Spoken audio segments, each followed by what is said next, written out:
We bring good news. Salvation is for everyone. For God so loved the world that He gave His only begotten Son, that whosoever believeth in Him should have everlasting life. And the good news is whosoever meets you.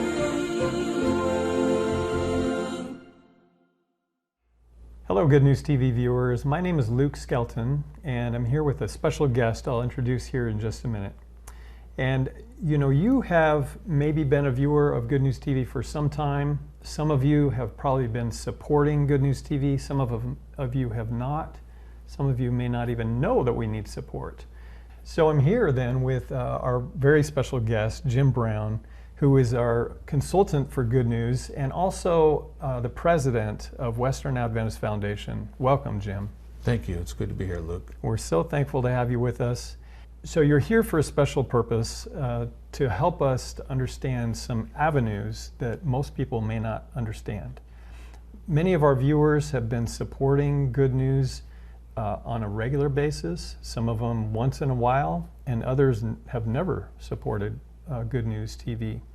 But in this case, we want to talk about Good News Broadcasting Network, which is the arm of the ministry that actually broadcasts over the airwaves. It's the way that you actually are able to see the programming on Good News TV day after day and learn from and grow in your relationship with God.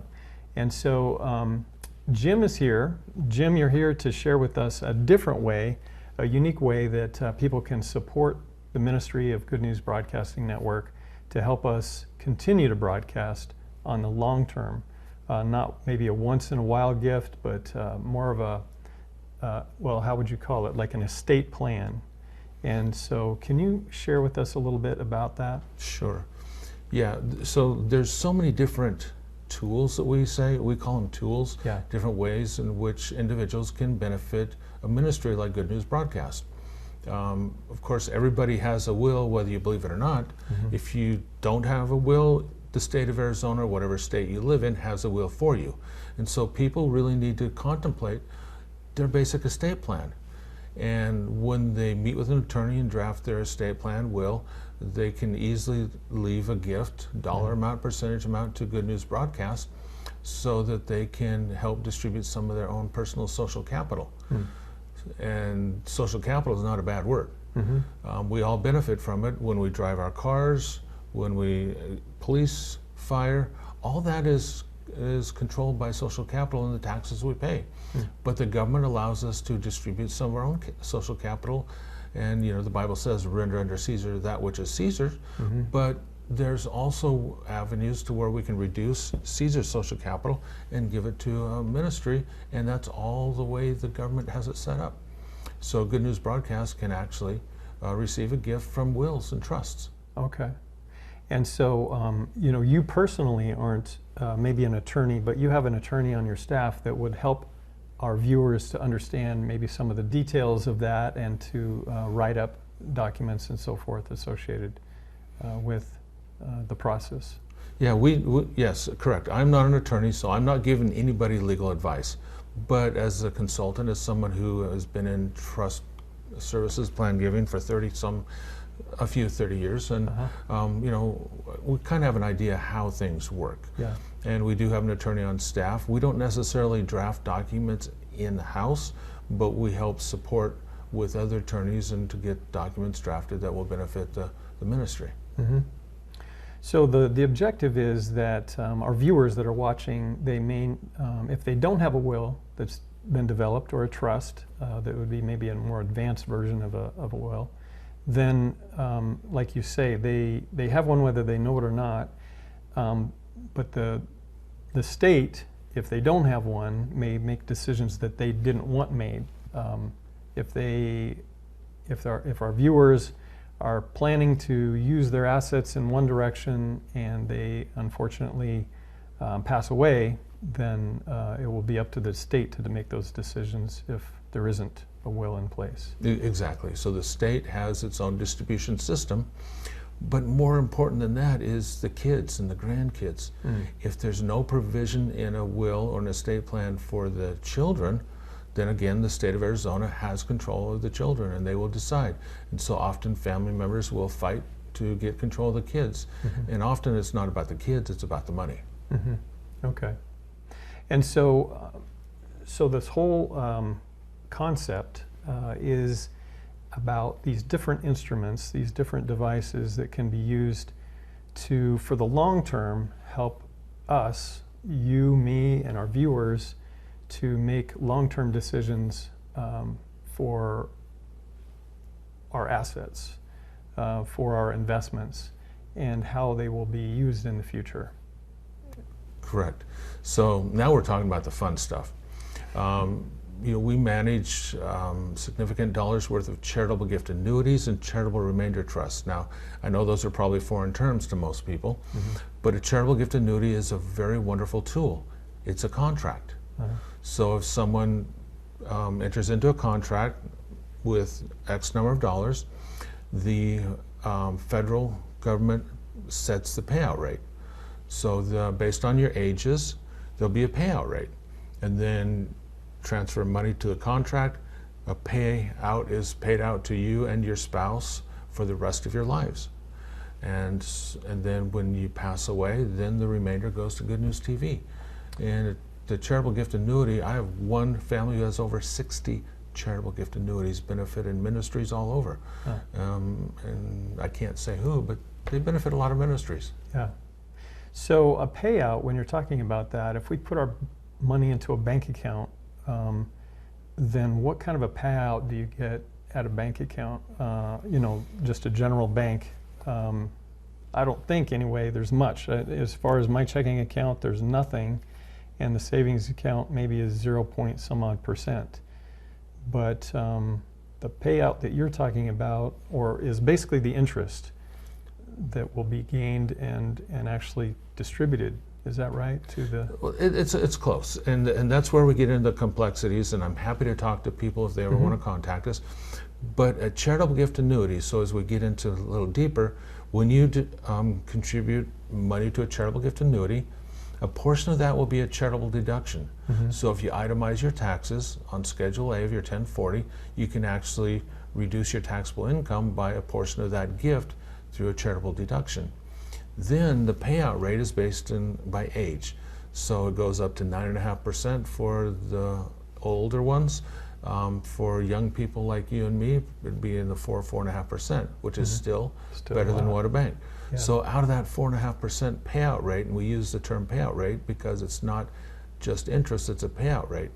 Half of that payout is tax-free. So when you contribute a charitable deduction, you get a payout, and the payout is usually half the payout is tax-free, so it doesn't even go on your 1040, and so you're able to shelter some of your income through this unique tool we call a charitable gift annuity. Could you share then about what is a charitable gift annuity? How does that mechanism work? Yeah, it's a contract. Okay. You contribute to the contract. Now, once you enter into the contract, you can never get your money back. Okay. So it's irrevocable. But we're guaranteeing you a payout for the rest of your life, and if you're married, for both you and your spouse. Okay. And so, you know, you will have this guaranteed income for the rest of your lives. And it's that simple. It's a contract, money, and then to the charity when you pass away. Okay. And so whether, like, if someone doesn't want to depend, they don't have a pension, or they don't have, maybe we don't want to rely just on Social Security that we get when we retire, then this is a way to get additional income for the rest of your life while also benefiting a ministry like Good News. Is that? That is correct. So once you enter into the gift annuity, like I said, it's irrevocable, but now it's taken out of your estate. So now that income will go to you for your lifetime, and then it'll go to the charity when you pass away. And so that no longer is an estate asset. That is removed from your estate, so it's not accounted as an asset when you pass away. And it's also not, you save, well, let me back up and say, So is this instrument only for those that are getting ready to retire? Oh, no. And you see, that's where we need to talk, because there's probably 4 or 5 different types of charitable gift annuities. And so you can have a deferred, a flex deferred. So let me give you an example. I've got an individual who's 58, and they entered into a charitable gift annuity, but right now they're making money. So they wanted to remove some money out of their estate. Okay. They wanted a charitable deduction right now to help offset their taxable income. So they did a charitable gift annuity for $100,000 at 58 years old. Now they're going to get a charitable deduction, probably somewhere around $40,000, $50,000. And so that's off your Schedule A on your 1040. However, they don't want the payments to start till they're 67. So if they were to start it now, their payout rate would be about 4%. Since they're waiting until they're 67, their payout rate is going to be somewhere in the high 5s to low 6%. And so they're getting it out of their current assets. They need a charitable deduction, but they don't want to start taking payments till they're retired. Yeah. And so that'll just help support their lifestyle when they retire. Yeah, that's pretty amazing.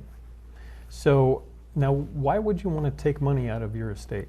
What is the reason that you would want to do that? Well, I guess maybe support a ministry and yeah, to support a ministry, you know, to reduce your taxable income. Taxable income, yeah. And just to lock in a gift to a charity in the future.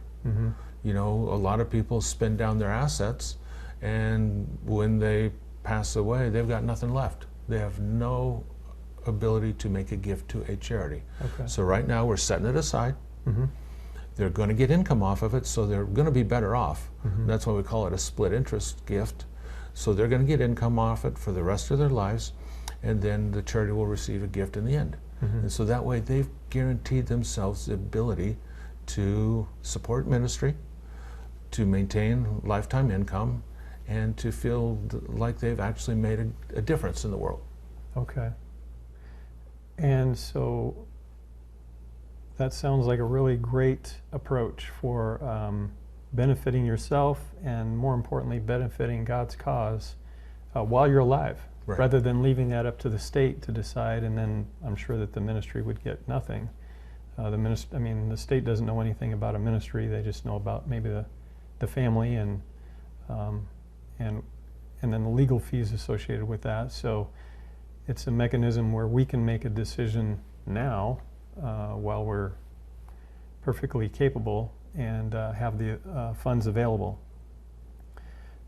So what about a situation where maybe one of our viewers has an asset that they want to sell, but then you're looking at capital gains that could be enormous, or maybe not, but definitely capital gains that you'd be dealing with. Is there some mechanism to either minimize or prevent that? Sure. We've got a number of tools in our toolbox, and that tool we call a Charitable Remainder Trust. So a Charitable Remainder Trust is a wonderful tool. You know, right now the stock market's going down a little bit, but still individuals have capital gains. So assets that have capital gains, real estate, rental properties, stocks, things that have capital gains, we use those in a Charitable Remainder Trust.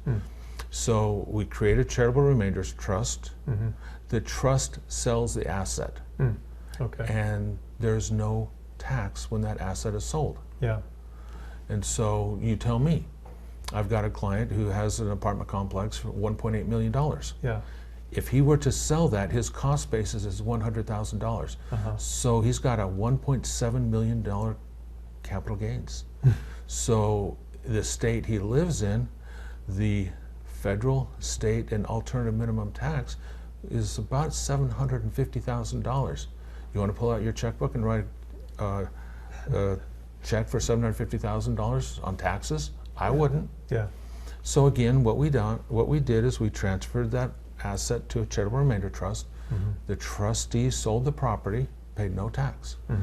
Now he and his wife are receiving income off that $1.8 million for the rest of their life. And so you can Without tax.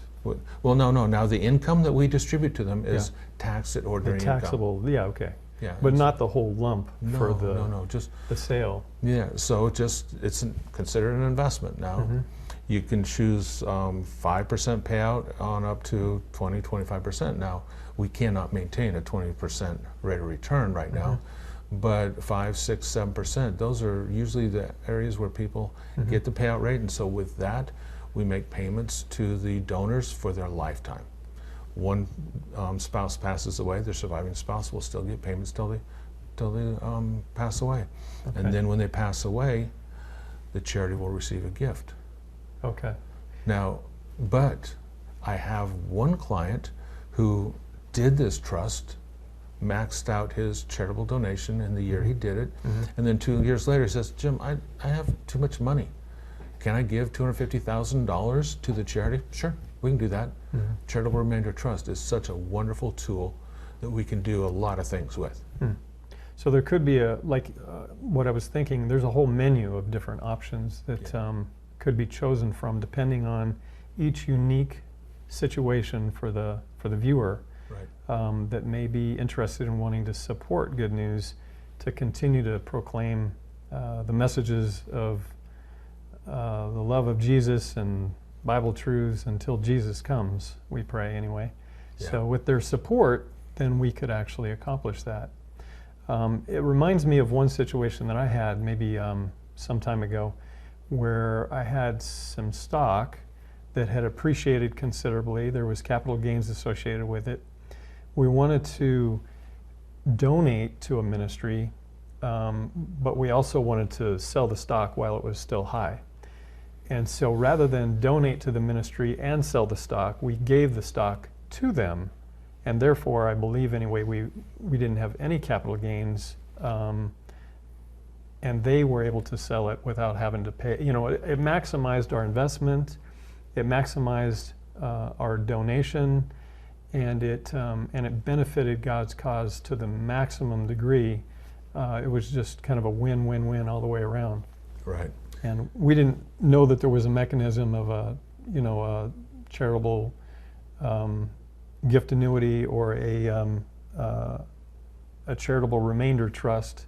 You know, we just gifted it to the ministry, and it was gratifying to me because, you know, it was a considerable. I mean, it was a $40,000 gift, which at the time for us it was. I mean, we were young, we were in our 30s, and it was a big deal for us to do that. And like I say, then they got the whole gift. We didn't have any capital gains, and were able to further, the ministry in a way that was profound. I am thankful, for all these different avenues that can be taken to help the viewers to take care of their families and also support the ministry. Is there anything else that you can think of that you would like to share with our viewers? Sure. Your situation, that happens quite often. However, I would really caution people to talk with your account manager if it's a qualified account. If it's a qualified account, there are some rules and regulations. It may be taxable, it may not. I'm not going to give that advice, but they need to talk to their professionals regarding what a direct gift would be at certain ages. Now, Congress did pass what's called an IRA rollover. Oh, yes. So if you're 70 and a half and you want to make a direct contribution to a ministry, you can make it a direct contribution out of your qualified account to the ministry, and it's a non-taxable event. It's a non-reportable event. Okay. So, and up to $100,000 out of your qualified account to a ministry. Now, why would you want to do that? Well, we've all heard of required minimum distributions, RMDs. Okay. So for IRAs, you have to give a minimum distribution as you get to a certain age. Yeah, you have to take a withdrawal. You have to get the money. Well, some people, that RMD could put them in the next tax bracket, and they don't want to be in that tax bracket. Yeah. And so they can actually take their RMD and give it directly to a charity as a direct rollover, and it never hits their financial statement. Okay. And so Not a lot, but we do a dozen of those a year. Individuals contact me and say, we'd like to do an RMD, qualified distribution to charity, to XYZ charity. And we can facilitate that. We don't charge for that. So if someone called me up and said, hey, I want to make a gift out of our retirement account to Good News Broadcast, give me a call. Okay. And as far as the costs associated with developing a will or a trust, if our viewers are wanting to do that, can you give some sense of if a viewer is interested in supporting Good News Broadcasting at the same time, within their will, how would that be accomplished? Well, usually I visit with them, or someone in my office will visit with you. But we don't, like I said, we don't do them in-house. We talk about different things, and if we get into the technical stuff, again, we are not a licensed law firm, so we don't give advice. What we do is we have a list of attorneys. Say, okay, according to what you've explained to me, here's some attorneys you might want to contact and have an estate plan drafted. And that attorney's going to meet with the individuals and determine what is best for their situation. Do they need a will? Do they need a trust? What is the aspect of their estate that they need to work on? And so, I don't want to quote fees because I really don't know what they are. Sure. I know they range from anywhere from, I should say, $500, $800 to one of the very, very complex estates. It's going to be $8,000. Sure. But it's a very, very large estate with a lot of assets and LLCs and things like that. And we don't get into that. Yeah. But I have a list of attorneys who can help you out.